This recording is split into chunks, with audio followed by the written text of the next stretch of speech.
Salvete omnes, nomen mihi est canicus.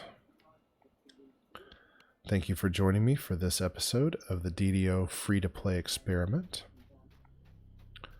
It is time to run for Misery's Peak. I have done all of the level 1 quests on hard that are free to play. Obviously I haven't done the Borderlands quests. So anything here that says Gatekeepers is a Borderlands quest. Misery's Peak will be my first level 2. And then I'll move on into the harbor.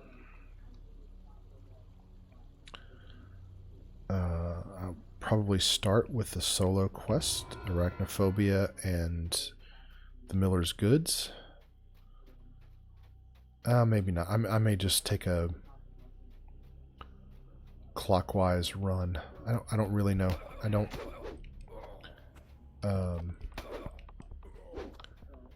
have a list of quests that I like more or less.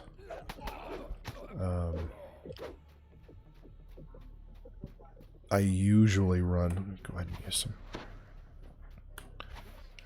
I usually run all of the level 2s in my normal play.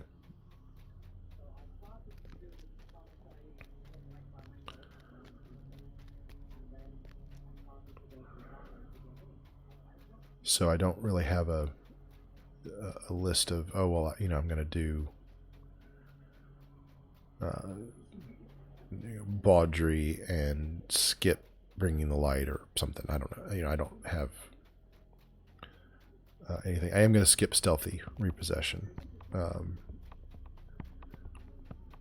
I know for a fact that there is more than enough experience points at this level for me to be able to skip Stealthy Repossession without any trouble. I will also probably skip Cobalt Assault just because it's long and boring. I certainly think I could do it, especially at normal difficulty. A bone-chilling breeze emanates from that's the last explorer done. Probably should have rested before I came up here, but it'll be alright. There's like 800,000 shrines in Misery's Peak. I am interested to see how long... Oh, no, wrong button. How long this run takes. So I'm going to...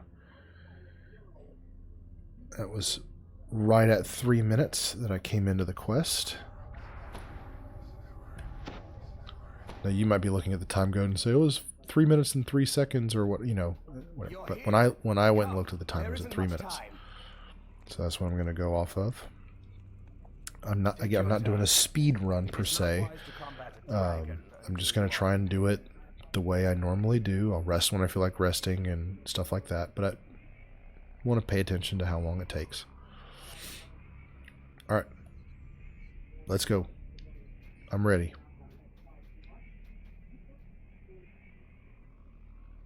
Are you... Oh, come on. Salimus, ready your party. I'll weaken the barrier for you. There's always something. Good. Now to clear your path. Hayton clears the passageway for you. Victims of the Devourer cult arise from the icy tower, bound to slay the living and add to their grim horror. This is probably the first quest where having magic missile immunity is really helpful.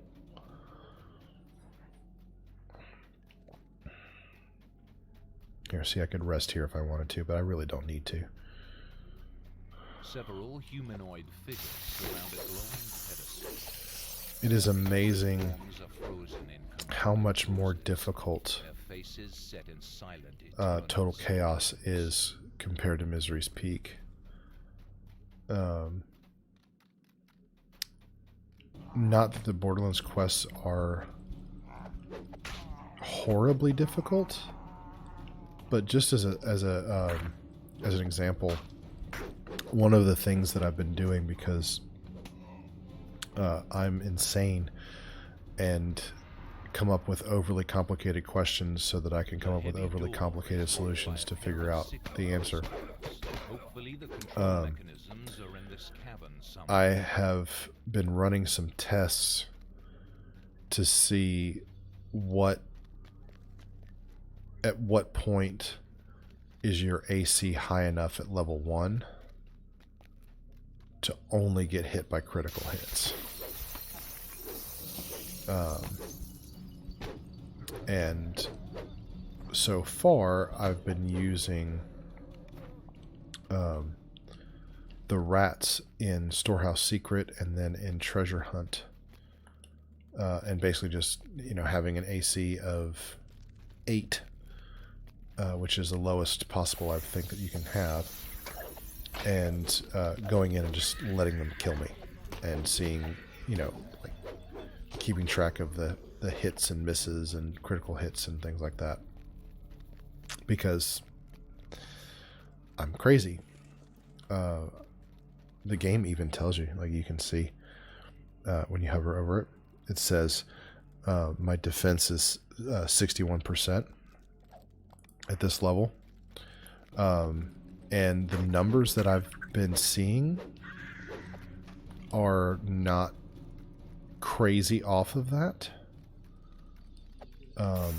Now I've only done, because I'm actually going through and doing like, and I will post I will post my conclusions, if not all of the videos of this eventually, because again, this channel is not only the free-to-play side of things. DDO is extremely complicated, and there are an enormous number of factors that go into your defense, and armor class is only one of them.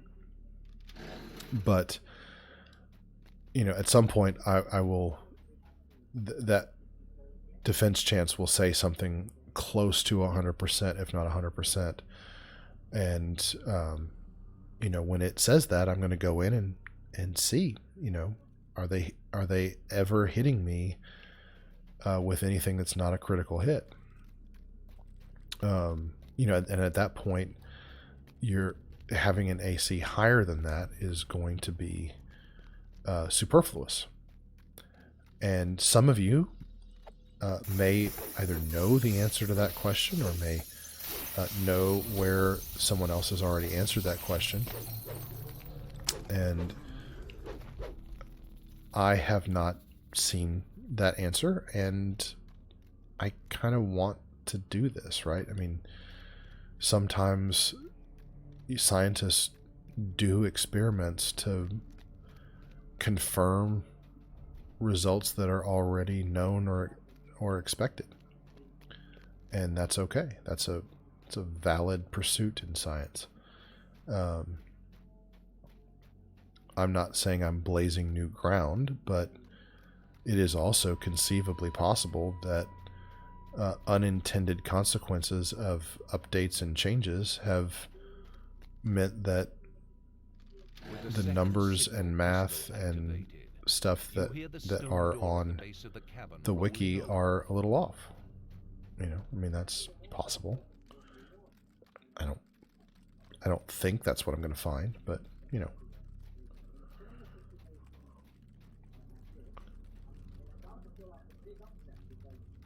So I'm a long way from having any useful data to say about that. I can say that an 8 armor class is not enough. Shocker, I know. But if you play as a Dragonborn and don't put any points in dexterity and wear no armor whatsoever, you're going to die quickly.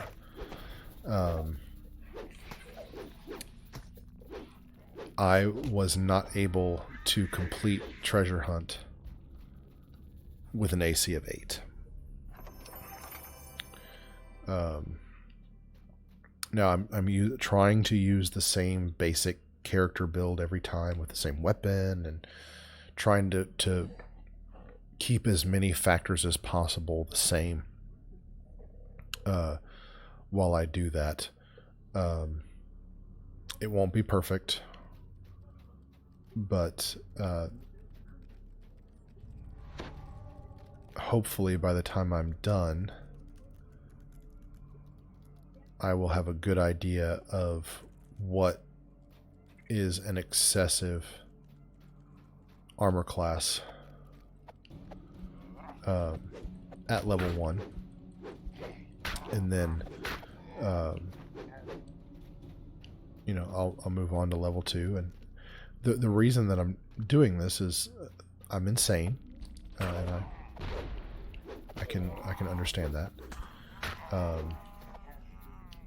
and I absolutely have the ability to focus on things that are irrelevant and pointless, and you might see no value whatsoever in this endeavor, but I personally would like to know, and not just from a feel, although that has value. Stupid thing. The feel of it has value as well, but I want to know, you know, hey, how accurate is that percentage defense, right?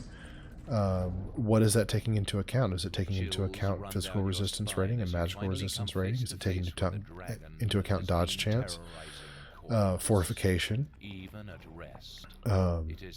know, at some point, I want to know, you know, how defensive can you be? And the truth is, for the things other than armor class, there is going to be a maximum of those other factors. Like, there's going to be a maximum PRR. There's going to be a maximum MRR. There's going to be a maximum of the fortification that you can have. There's going to be a maximum of dodge that you can accomplish at level 1. The question is going to become much more complicated when you get to higher levels, and will also be very much more a factor of race and class and tree choices, in addition to gear. You know, and DDO has multiple bonus types. Some of them stack, a lot of them don't. These are all considerations that you have to take into account when you're building your character. And also, you know, you have to take into account, like, one of the things that I've noticed is very often my alchemist generates no threat, and which is great. My hirelings pull all the aggro. Not every time, but there have definitely been situations where, you know, I'm stepped back at a very, you know, safe distance, and my hirelings are in, you know, like severe melee combat, and I'm just picking off monsters with my vial throws. And so my alchemist doesn't need... Oh, dragon. The ground quavers, and you look down to see a tunnel beneath the ice. I forgot to point out seeing the dragon there earlier. There it is. One thing that among many that I really have to give DDO is, this is Dungeons and Dragons, and they give you the dungeons, and they give you the dragon.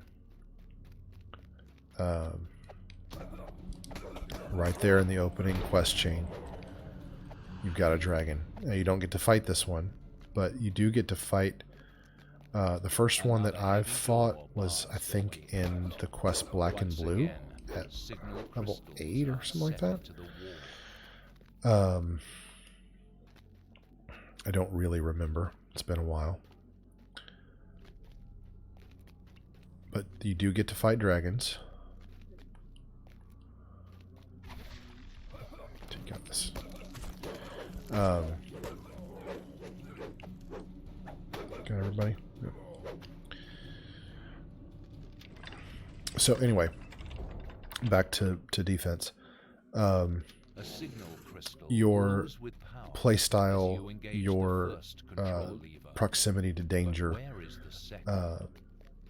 does have an impact on the choices that you need to make for, you know, to what degree do you focus on defensive stats, because every choice that you make has consequences, which is, you know, and that's video games or any good video game, right?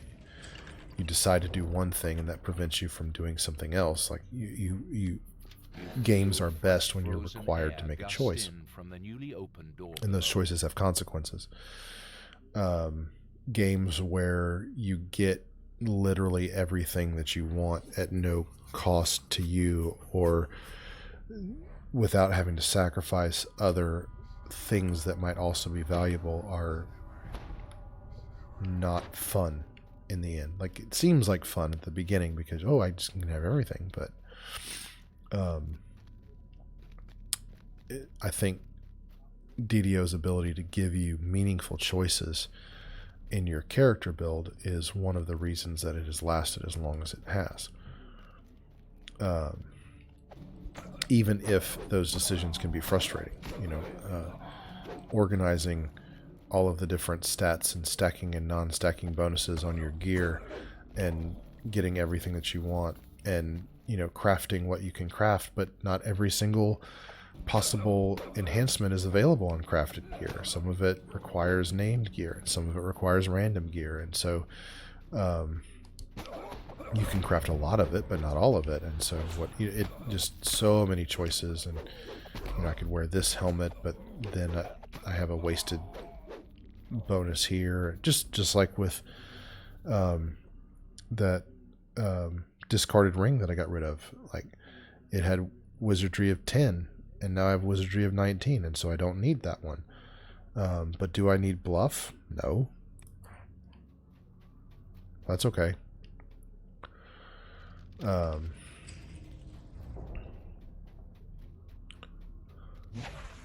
But at some point I'm going to get another item that has a higher level of wizardry on it, and I'm going to have to decide, well, do I want that? And if I do I give up my spell sight +1, or this, which right now is just really just giving me a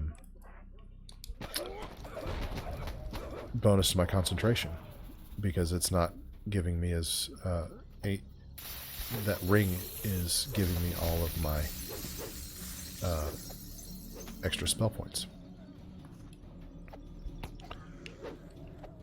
So those kinds of that gear Tetris can be frustrating, but it does mean that you have to make meaningful choices, right? Some of that can be planned out ahead of time, and there are good resources for that. But some of it is going to be, you know, random gear, and you don't know what you're going to find along the way. And for me, random gear is a large chunk of my play. I don't run raids. There are some things that I'll farm for, but I don't farm for much. As you spot a green crystal on the ledge ahead. At last, you know, a lot of what I do is just, you know, the random stuff that I find along the way, and so I'm presented with lots of choices in all of that. And then you combine that with the combination of what's available in your trees and with your class and things like that.